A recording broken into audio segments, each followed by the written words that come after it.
So Baruch Hashem, we're back to our normal routine. Baruch Hashem, as I told you 2 weeks ago, last week, my oldest Einikel got married, and we had a beautiful simcha. And I say that if it is a decree, im nigzar aleinu levatel min haTorah, it should only be for simchas. And Baruch Hashem, we are back to our normal routine of shiurim, b'botei knesses and botei midrashos. We should always share simchas, and we should always share Simchas HaTorah. This week's Parsha, Parshas Chukas, starts off with Tumas Meis. And the topic we will be discussing today is a very, very critical halachic issue, which is very relevant, and very many Kohanim are troubled by this issue, and we will discuss the basics today. Tumas Kohanim, especially in hospitals, when there are so many Kohanim amongst us who either accompanying their wives when they come to give birth to babies, or bikacholim, or when they themselves need some medical procedures which are not life-saving procedures. So we're not dealing with pikuach nefesh. So what would be the heter for a kohen to walk into a hospital today? Because all major hospitals today, usually we're dealing with huge buildings, and statistically, people pass away in hospitals. Hospital is not a very pleasant place. For some it is, but for the few, not for the many. And so, especially hospitals in Israel, when the vast majority are Jewish, so kivrei akum eino mitamim ba'oyel. That's a Gemara Yevamos Samach Aleph. And we're dealing with Tumas oil. But in Israel, when the majority of patients are Jewish and emeses matama ba'oyel, so to what degree could we find leniency for a kohen to come into a hospital? So first of all, before we actually start today's shir, I would like to dedicate the shir le'ilui nishmosai of the shver of one of my closest and dearest friends. So this week, Rosh Chodesh Tammuz is the outside of Reb Chaim Abba ben Reb Yosef Yehuda. He should be a Meretz Yosef for the wonderful Orlinsky family in Teaneck, New Jersey, and Yenuach B'Sholom HaMishkovoi, and the entire family should only know Simchas and Nachas. So this week's Parsha, as I said, starts off with Tumas Meis, Tumas Maga, Tumas Masa, Tumas Oil. And we will be dealing with a very clear halachic discussion regarding kohanim that need to visit a hospital. So the bigger the hospital, the more chance you have to encounter Tumas Meis. So in Shari Tzedek, the hospital which I am very closely associated, statistically there are about 4 ptiras, 4 deceased people every day. And statistically, the mace is in the hospital for anywhere between half hour and an hour, 45 minutes before the body is taken out of the building. So, which means that 2 hours, 2.5 hours throughout the mace lace, there probably is Tumas Meis. But there is a sign outside, and usually when there is a nifter in the hospital, there is a sign which is an Azor LaKoyanim. So the question would be, could a kohen walk into the hospital for an extended stay when there was no sign when he went into the hospital? So to what extent does he have to be choshesh that maybe somebody might pass away while he is in the hospital? But the problems of Tumas Kohanim are not only the deceased, lo aleinu, but also amputations and nepholim. And there are no signs regarding nepholim and amputations. So it really is a problem coming into a major hospital today. Hospitals usually have the open door policy. I spent some time in a hospital in America, and I did not see that there.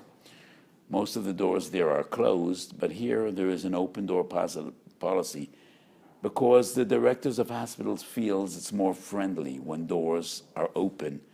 The doors to the rooms are open, the doors to the machlakot are open most of the day, and that exacerbates the problem because tumah spreads by any open door or open window from one room to the other, into the corridor, from the corridor into the other rooms. And Tumas Mace travels at the speed of light, not the speed of sound. It's instantaneous. And therefore, that is the crux of the problem. So, the opinion of the Ravid, and this Ravid is a big controversy, a big halachic controversy. The Ravid appears in two different sources in the Sugas al Rambam. Hilchas Naziris Perek Halacha Tesvav and Hilchas Avel Perek Gimel Halacha Zayin. The Ravid says that a person that was already exposed to Tumas Mace, a Kohen that was exposed to Tumas Mace, there is no more issa to expose himself once again to Tumas Mace because he's Tomei anyway.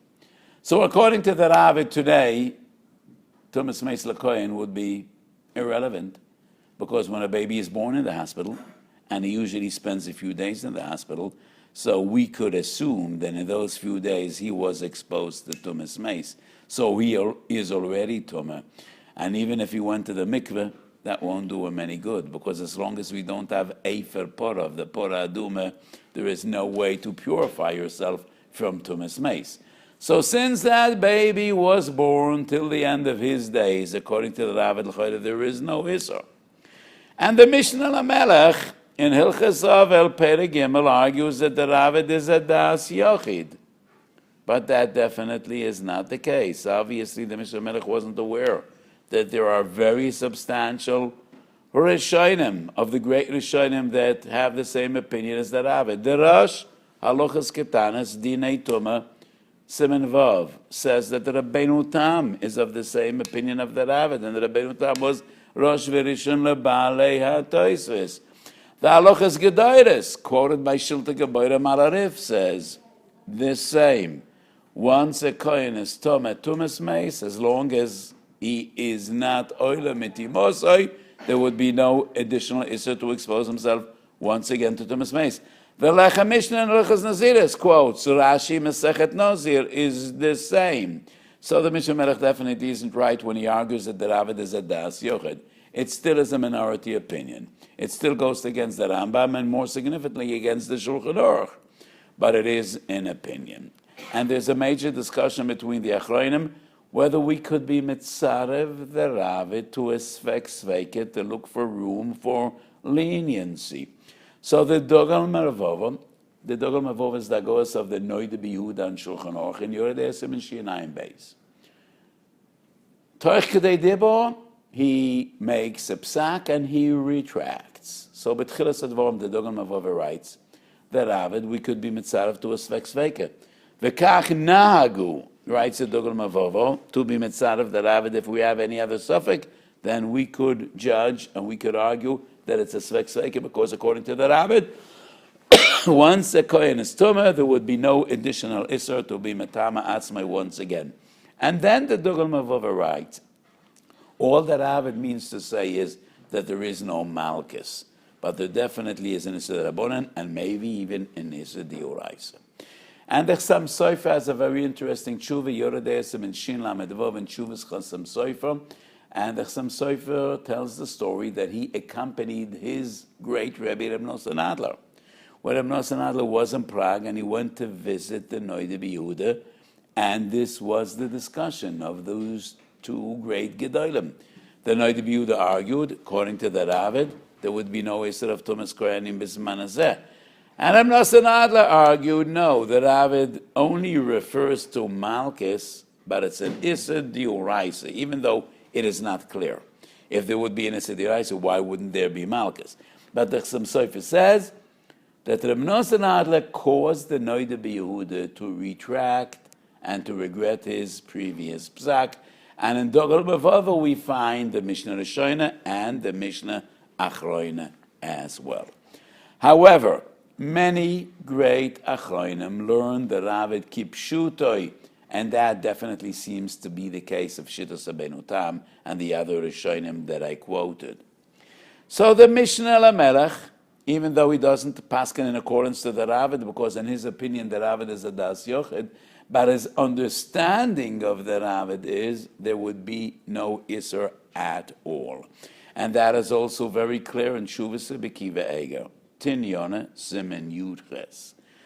So according to many Achronim, we could be mitzaref shittas haravid if we have additional sveikas to reach a conclusion there would be a svek sveika and svek sveika lekula even by an isur diuraisa.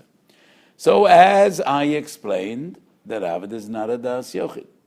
And in Klolei Hairua, Simen Reish Mem Beis, one of the Klolim is, B'shas Adchak, if we're dealing with an Issa D'Rabbanan, one could rely on a das yochid.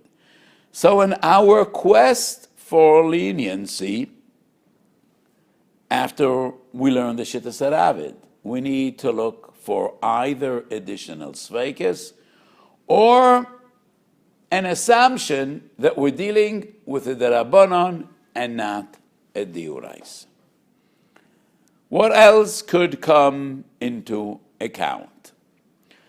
The Shachan Simen Shianayim Beis writes that Tumas Oil Menatoira is only Ba'oil HaMeis, when the Kohen and the Meis share the same domain under the same roof. But the din that a poiseach tefach is mavir tumah from one room to the other, a window or a door, that is only a din d'Rabbanan and not a din d'Uraisa. That is the Shach's opinion in Shian Ayin Beis. And there is a tshuva in Pnei Yehoshua. The Pnei Yehoshua alludes to the tshuva in Sukkot Daf Chovav, but we don't have Shalas Tshuvas Pnei Yehoshua. Actually, we do have Shalas Tshuvas Pnei Yehoshua, but it's not from the Pnei Yehoshua. So the famous Pnei Yehoshua on Shas, one of the greatest of the Achronim, his grandfather was the Shalas Tshuvas Pnei Yehoshua. He also wrote a Sefer al Shas, and that Sefer is called Meginei Shloima. Why Meginei Shloima? To us, it might seem a bit strange. But the Meginei Shloima writes in the introduction to a Sefer that he's an Einikal of Rashi, and therefore he sticks with Rashi. And he wrote a Sefer Meginei Shlomo. Rashi was Reb Shlomo Yitzchaki, and he defends Rashi because he's his descendant, he's an Einikal.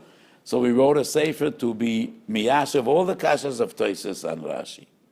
An interesting concept of protection. He's an Einikal of Rashi, so he wants to stick with Rashi and stand up for him. So that is the Meginei Shlomo. He was one of the great poskim in his generation, and he wrote the Shalas Tshuvas Pnei Yehoshua. But the tshuva I am quoting is from the second Pnei Yehoshua, his Einikal, the famous Pnei Yehoshua al Shas. We do not have tshuvas from Pnei Yehoshua number 2, or maybe number 1. But in the Sefer Hu Eshkol, with Nachal Eshkol, who was a Rav in Frankfurt the Main many years after the Pnei Yehoshua, in his Sefer at the end of the Nachal Eshkol, Sefer Hu Eshkol, he printed a tshuva, Tachas Yodoi, from the Pnei Yehoshua. And the Pnei Yehoshua paskins in accordance to the Shach, that Tumah she'oiver mamukum lamukum al yedei poseach tefach is only mid'Rabbanan.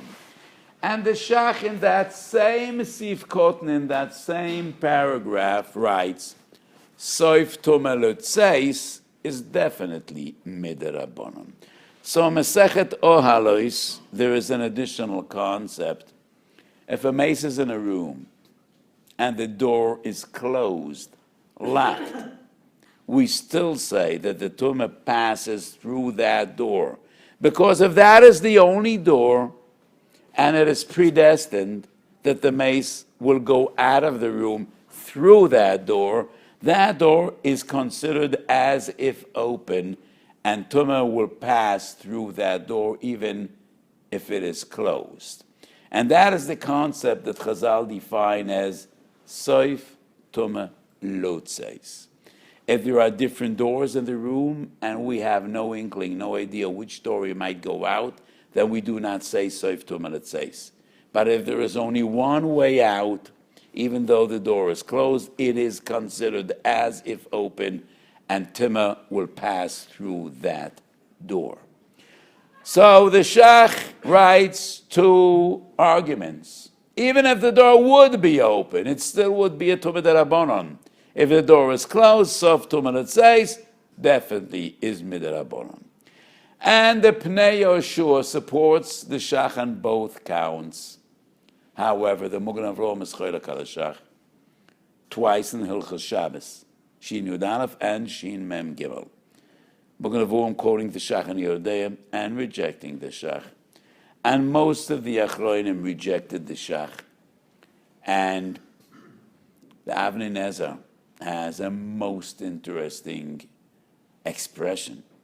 He writes, "Kol yoma yoyisi mitztayer al divrei hashach." Eich, the greatest of the Gedolim, could say such a dover bottle. Well, you got to be an Avnei Nezer to dare to say what the Shach writes is such a dover bottle. And I was so gratified, writes the Avnei Nezer, when I saw that the Chochma Sodom and Klal Kuf Nun Tes and Yerodea, the Sefer of the Chayulim and Yerodea, as you probably know, is Chochma Sodom. Chochma Sodom, Klal Kuf Nun Tes writes that the Kavanah of the Shach is only regarding Soif Tumat Utzeis. So if he was so baffled by the Shach, I don't know how he was comforted by the Chochma Sodom, because the Shach clearly makes two different and distinct arguments. Tumat she'oiva mecheder acheder aladei poseach tefech is midarabonon, and sof tumat utzeis is derabonon, and there are two different halachas. So when the Chochma Sodom says that the Iker Kavonas Shach is only the second argument, well, after all, the Shach makes two different arguments.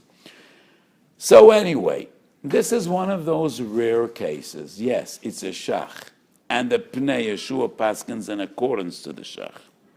But most of the Achronim write that the Shach is a Teimei Gedolah. So first and foremost is the Magen Avraham. But after the Magen Avraham, the Chasam Sofer Shin Lamed Tes, the Chochma Sodom Kuf Nun Tes, the Avnei Nezer, as I quoted, most of the Achronim reject argument number one. But argument number two of the Shach definitely carries far more water. And Soif Tumat, it says, most of the Achronim agree with the Shach, we are dealing with a Tumat D'Rabbanan. So, if we put together the Ravid with the Shach, most of the time, when an iftar is in a room, the door is closed. Out of respect for the family, the door is closed to that room. And when we're dealing with nefolim and amputations, pathology, usually the door is closed. So when the door opens, Tumat gets out, but that is only for a moment, till the door is closed. Soif Tumat, it says, is midarabonon. So if we're mitzad of the Ravid to a suffix, then it would be a sveika derabonon and not a sveika diuraisa. If we accept the ruling of the Pnei Yeshua that paskins in accordance to the Shach on account number one, it would be a trei derabonon. But even if we say the Chasam Sofer and the Chochma Sodom and the Magen Avraham are right against the Shach, and the Shach is a Taima, because there seem to be rayas. I don't want to go into the details of Dinei Tumah V'Tara, Masechtas Orlois, but most of the Achronim reject Shach number one, and they adopt Shach number two regarding Soif Tumat, it says. Then there is far more room for leniency. That is basically what we're dealing with. Now, an additional argument would be, if it's a suffix, then it's a suffix Tumat B'Shus HaRabim, because the concepts of the Shus HaRabim and the Shus HaYochid regarding suffix Tumat B'Shus HaRabim Toher, suffix Tumat B'Shus HaYochid Tomei, have nothing to do with the ideas of Rishus HaRabim and Rishus HaYochid by Shabbos. Shabbos makes no difference how many people are out there. If there are mechitzas, it's a Rishus HaYochid. But regarding Tumah V'Tahara, doesn't depend on mechitzas. It depends, is it a public domain or a private domain? And a hospital would be a public domain, because there are always many people in the hospital, people walking in and walking out, especially when you're not going into the machlakot, but rooms where patients are and where families come to visit. So if it is a suffix, would we say suffix Tumat B'Shus HaRabim Sveiker Torah, and there would be no Issa for Kohanim? Some Achronim maintain, and this is a major discussion, some Achronim maintain, Sofek Tumah B'Shus HaRabim, Sveikei Torah, Sofek Tumah B'Shus HaYochad, Sveikei Tomei, is only when we're dealing with Dinei Tumah V'Tahara. But when we're dealing with the Issa of Tumas Kohanim, that is a Sveikei D'Isura. That has nothing to do with the rule, Sofek Tumah B'Shus HaRabim, Sveikei Torah.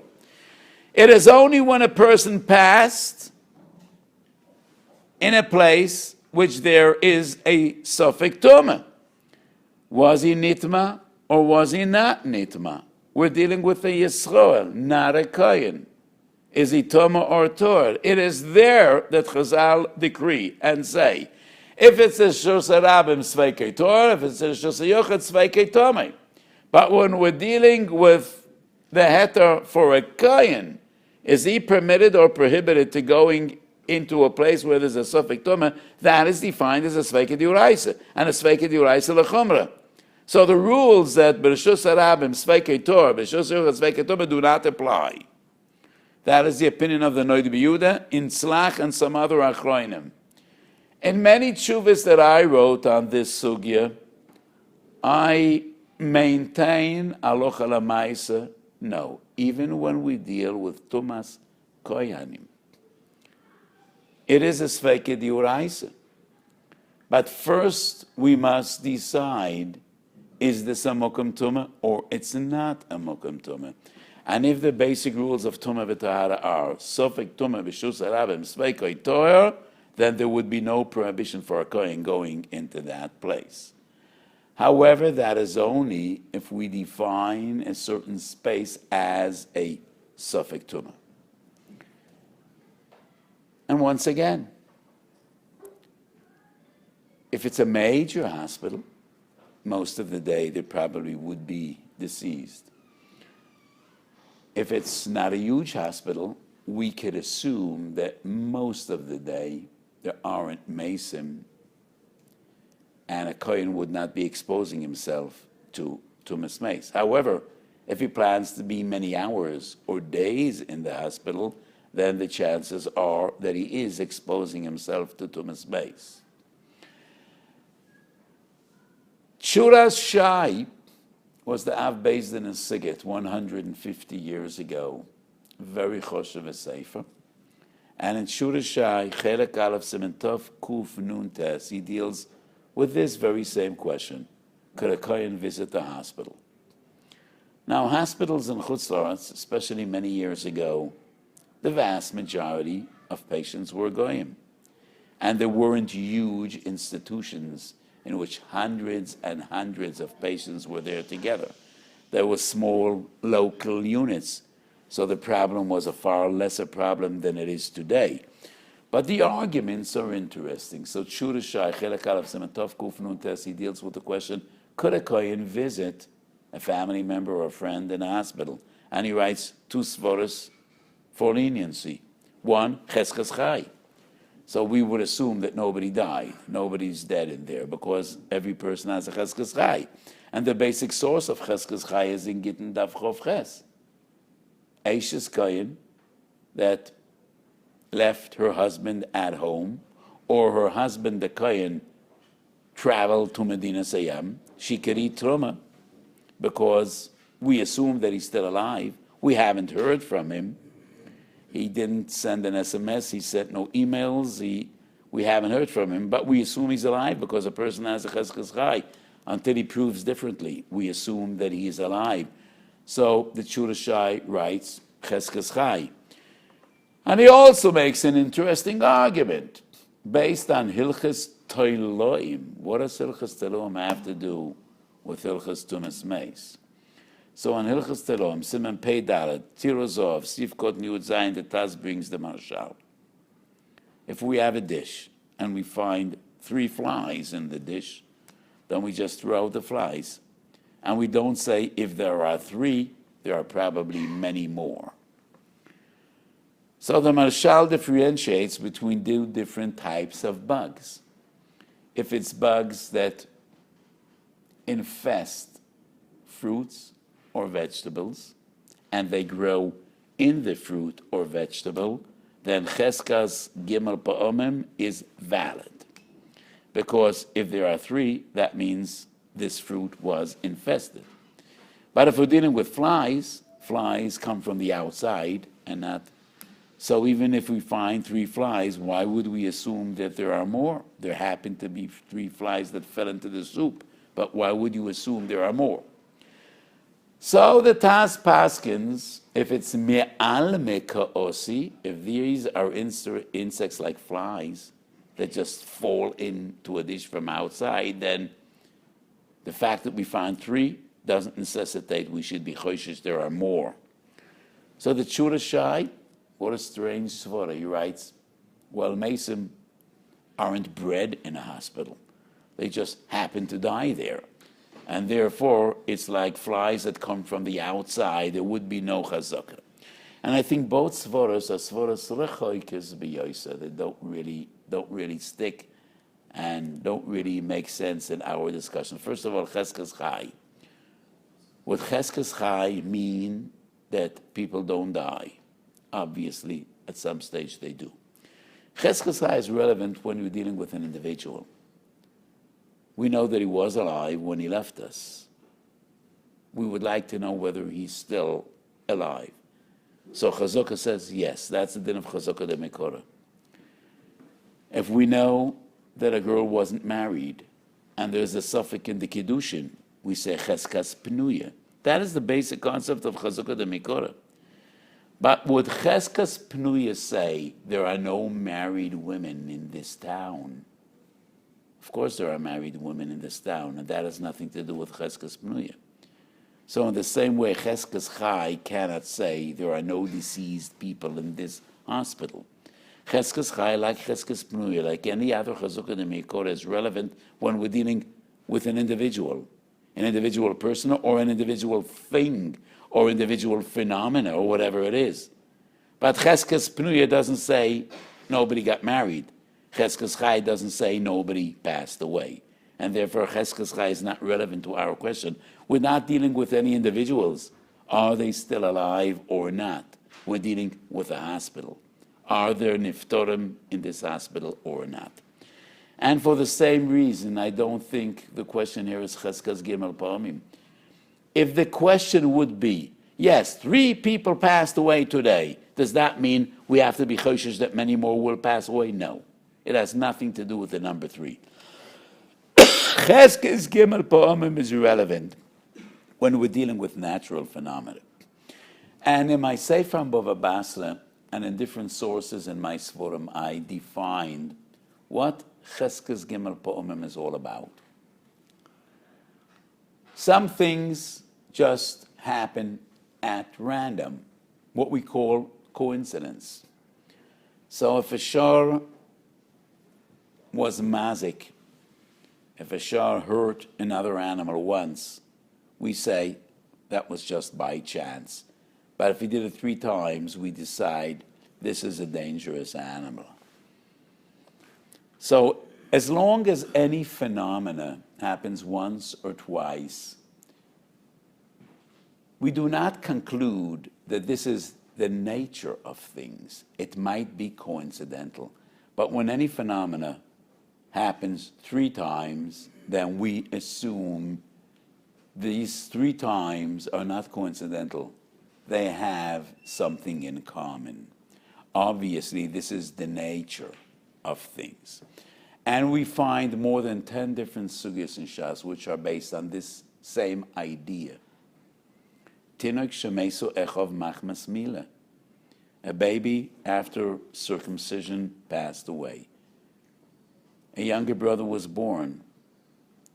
We hope that what happened with baby number 1 will not happen with baby number 2. And there is no reason to be choishish it will happen.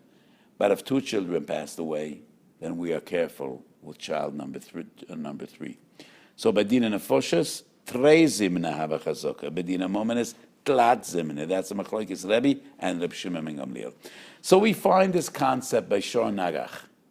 That is the only source which is in the Torah. And in Mishnah we find it, Katlanis. and many different sugyas. The source of this sugya is in Yavamis, Daf Samach Beis. And the same is in Dinei Teloim. If we find 3 bugs, we say they didn't just happen to be there. Obviously, this dish is infested. So the Rishal argues it depends whether there is any room to assume that this is common phenomena. This is the nature of things. But if a mosquito just fell into the dish, that must be coincidence. And my argument is, well, there would be a difference whether it's a mosquito, a moth, or a fly. Flies come from the outside, but flies are attracted by food. So if you find 3 flies, you need to assume maybe there were more, because we could find some common nature to the number 3. Mosquitoes aren't attracted to soup. They're attracted to our dismay. Some of us would wish they would be attracted to soup. They're attracted by us. They are attracted by living people. So if you find 3 mosquitoes in a dish, you throw them out, and there's no reason to be choishes. Maybe there were more, because there is no common nature to the number 3.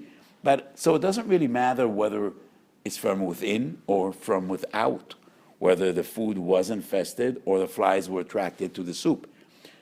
If there is room to assume that these 3 have something in common, then you have to be choishes for more. So that is the basic concept of Cheskes Gimel Pomim. So if there were 3 people that died in a hospital, that definitely doesn't mean that there probably are more. Chas v'sholom, we hope that number 3 is enough. Because unless we're dealing with an epidemic. If it's an epidemic and there is infection, and then that is a different story. So, but I think the basic question has nothing to do neither with Dinei Teloim nor with Cheskes Chai. We are dealing with a concept of Rav and Miut. And if most of the time there is Tumas Meis in the hospital, that would be a problem for a Kohen to walk into that hospital. Everything we said up to this moment is based on Dinei Sfeikis. Either Sfek Sveike or Sveike Derabanan. One suffix would be, is there a mace in the hospital or not? The other suffix would be, Hayem alochike divrei haravid or not. So that would be the room for Sfek Sveike. And the room for argument that we're dealing with, the Sveike Derabanan, is based on the Shach. Either Shach number 1, that Tuma moving from one room to the other through a Pesach Tefech is Midrabanan. Even the Achronim that reject that Svara, most of them agree that Soif Tuma, let's say if the door is closed, would be a Derabanan. So the 2 arguments are Svek Sveike or Sveike Derabanan. But this is argument number 3. Chazal were Mekel by Tumas Beis Pras and Tumas Meis Derabanan b'Mokei Mitzvah. We find this in Bavli and more so in Yerushalmi. And the Yerushalmi is extremely Mekel by Tumas Meis. In Bavli, we find this kula only by Tumas Derabanan, by Tumas Beis Pras. In Yerushalmi, even by Tumas Meis D'Oraisa, by Tumas Oil. And in Yerushalmi, we find that Chachamim were Mekel by Tumas Mes for Talmud Torah, for Kibud Av Ve'eim, and many Achronim really are disturbed. If it's a Sveike D'Oraisa, how, it's not even a suffix.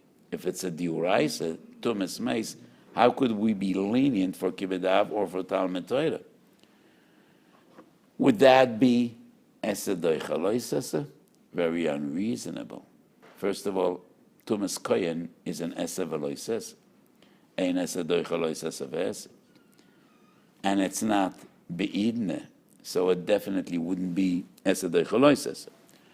Some Achronim say Tumas Kohanim is a lav she'enoi shove bakol, and therefore it is yoiser kal, being a lav she'enoi shove bakol, and therefore Chachomu were mekel b'mokoim mitzvah, which still would be a great chiddush. Most of the poskim don't paskin in accordance to the Yerushalmi, because in Bavli it seems to be clear that only by Tumat Rabbanan they were mekel b'mokoim mitzvah.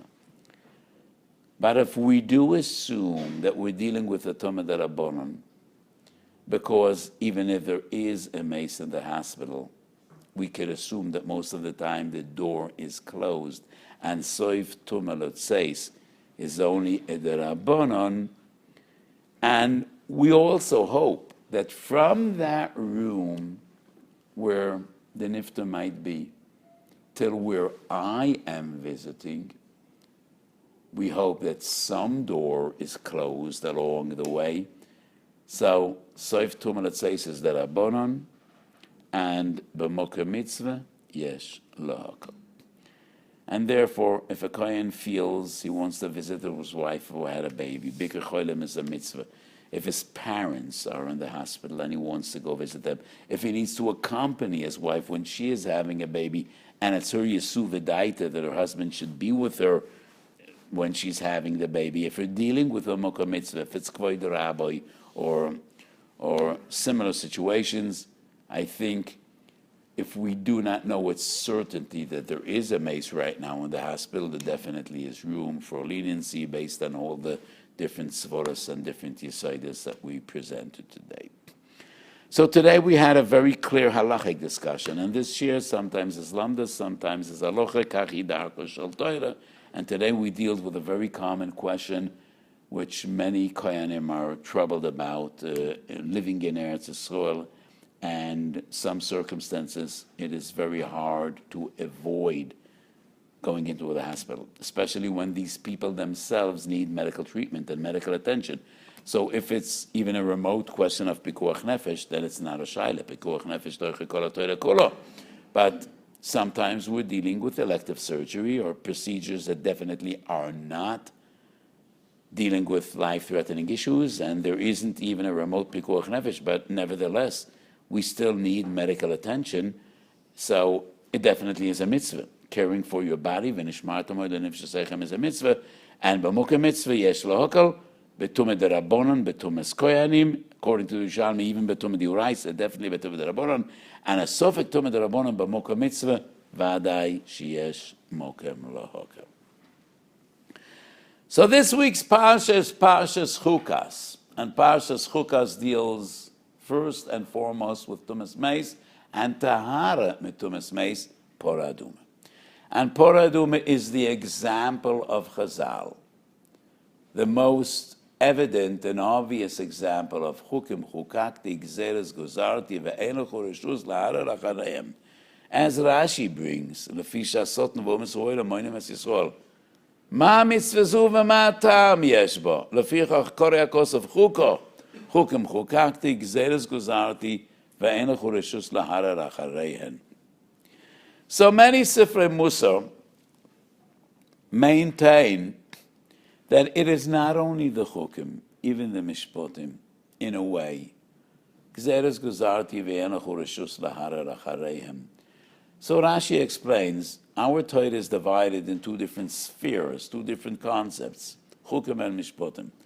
The mishpotim are the mitzvahs asichlios, mitzvahs that make sense, mitzvahs that even if the Torah wouldn't say them, we would assume many of them. Even non-Jews are makayim many mitzvahs that are in our Torah. Maybe kibbud avim would be the most striking example. Every decent person would respect his father and mother. It is basic decency, basic civility, or geneva and gzeila. In every decent society, this is something which is unacceptable. So those are the mishpotim, the mitzvahs asichlios. But many of the mitzvahs are not mitzvahs asichlios, but they are purely gzelas hakosev, macholas asuros, and definitely poraduma. So these are the chukim. Chukim chukakti, gzeres gazarti, ve'elach ureshus laharer achareim. But Reb Chaim Evoloshin writes in Nefesh HaChaim, Tamei HaMitzvahs ad tachlison lo nesgaro l'shum odam miyolim. And I think his emphasis is ad tachlitan. And the Goren writes to Shivim Punim l'Torah, and in each and every one of the Shivim Punim there are tar yag she'orim rechavim and iyam. And the Torah has no gevul, and no limit, and no boundaries. And even the mitzvah sichliyos, the Mekabolim have different approaches and different reasonings and different explanations to each and every one of the mitzvahs. And in the days of the Rishonim, there was major controversy that Rambam headed one camp, the camp that said we should try to explain mitzvahs. And Chelik Gimel of the Moreh Nevuchim, in its entirety, is dedicated to Ta'am HaMitzvahs. Sefer HaChinuch followed in the footsteps of the Rambam, and in each and every one of the Ta'am HaMitzvahs, the Chinuch writes not only Dinei HaMitzvah, but also Shoirish or Shroshei HaMitzvah, which is essentially Ta'amei HaMitzvahs. On the other hand, Shuvas HaRashba was very adamant and very angry, and the Rashba writes, we do not have to deal with Ta'amei HaMitzvahs. The Rashba quotes the Medrash. Chazal say, V'chi ma'ichbas lo l'HaKadosh Baruch Hu ben shoichet men hatzavar or shoichet men oirav lo nitnu mitzvahs elo l'tzarav ben hasabriyas. The Medrash saying, why would a Kadosh Baruch Hu mind whether we check from the neck or from the back of the head? Why would it make a difference? Lo nitnu mitzvahs elo l'tzarav ben hasabriyas.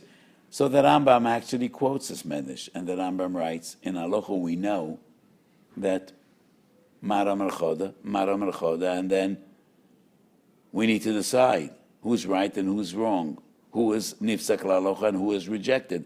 The same by Agadata or by Midas Chosidis.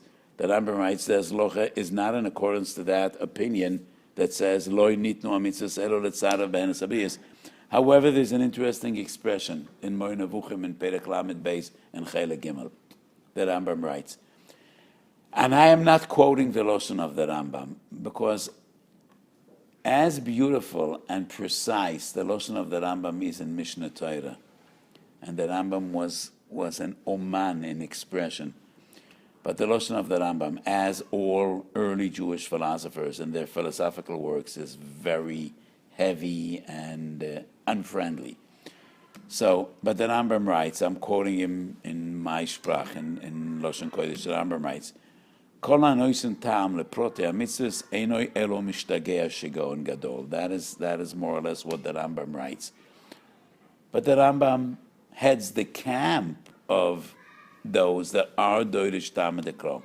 And I think the Rambam means to emphasize protei hamitzvahs. We could explain klolei hamitzvahs, but not protein v'digdukein. And each and every one of the Taryag mitzvahs has so much detail, and that is what halacha is about. Other dominations only have klolim, but in Yiddishkeit, lahav l'elef alf avdolas, the details make all the difference. And each and every one of the mitzvahs has details. And when you eat matzah, you're going to eat with the greatest Mesias Nefesh. But if you're missing 1 gram to a kazayas, it's futile. You did nothing. And you could have all the kavonas hari with your lulav. But if it's a hemnik, then you did nothing.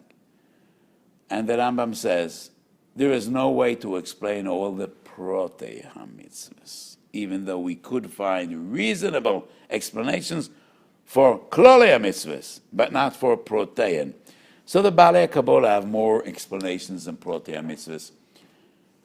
But the basic rule is, chukim chukakti, gezeres guzarti, and we need to be mekayim the mitzvahs, lazis nachas ruach l'kodesh baruch hu. So just a week ago, or was it 2 weeks? No, our last year was about Torah Lishma, and we dealt with various different interpretations of what Lishma means, but essentially, Ta'amei mitzvahs have significance, but only to the degree and to the extent that they give us more simchas and mitzvah, more slavas, and more dvekis in the mitzvahs. So I do not recall whether it was a year ago or 2 years ago I dedicated the Shia to Ta'amei mitzvahs and their significance in halachic ruling. I assume that we already discussed this topic here. But what I would like to say at the end of this year, and this is bearing upon us in these days. Today was a very sad day, and Friday was a very sad day, and once again terror struck in the heart of Klal Yisrael, and a young girl was murdered in her bed at the end of the week, and very, very choshev, a person was killed Friday, Erev Shabbos, a Talmud Chochem and a Tzaddik, and left 10 Yesayimim and Yesayimis, an unbearable tragedy. And that is part of our saga. That is part of our story. And that has been with us for the past 2,000 years in Golas and in Eretz Yisrael. As if b'demaya chayi. That is the nevuah of Yechezkel HaNavi. So in this week's parsha, there's an interesting interpretation in the Yalkut Shimoni. And the Medrash goes through all the psukim in the beginning of the parsha. V'yikcho olecho pora aduma. Poro, Eli Yisrael. Aduma, Eli Yisrael. Odmu, etzem, mepninim. Tamimu, Eli Yisrael. Yoinosi, tamosi. V'nosata Weiss el Elazar HaKohen, ze Yirmiyahu, who was a Kohen. Min HaKohanim asher ba'anasois. V'yoitzi yoitzel mechitz lamachne zaremes to Golas Bodel. The expulsion of the Jews from Eretz Yisrael. V'yoitzi yoitzel el mechitz lamachne. V'shochat yoitzel afonov b'nei tzidkiyahu. Shenishcheto le'einav. That is the remes v'shochat yoitzel afonov. V'soraf esapora. That is the remes to Sreifis Beis HaMikdash. And ultimately, V'lokach ze Nebuchadnezzar, Eitz Erez ve'Eza v'shnitelo Zechananiel Mishol v'Azariah.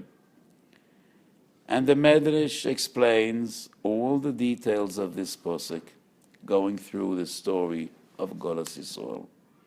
Chor Mabayis, the pain of Tzidkiyahu, the Mesiras Nefesh of Hananiah, Mishul v'Azariah, and ultimately, V'osaf Zeh HaKadosh Baruch Hu, Ish Zeh HaKadosh Baruch Hu Shenemar Hashem Yishmechomo, Tor Zeh HaKadosh Baruch Hu Shenemar Toher Einayim Yir'os Bara, Es Efer HaPorah Eile Gulu Yisayim Shel Yisrael, El Mokem Tor Zeh Yerushalayim Yir HaKodesh, in the Geula Shleima.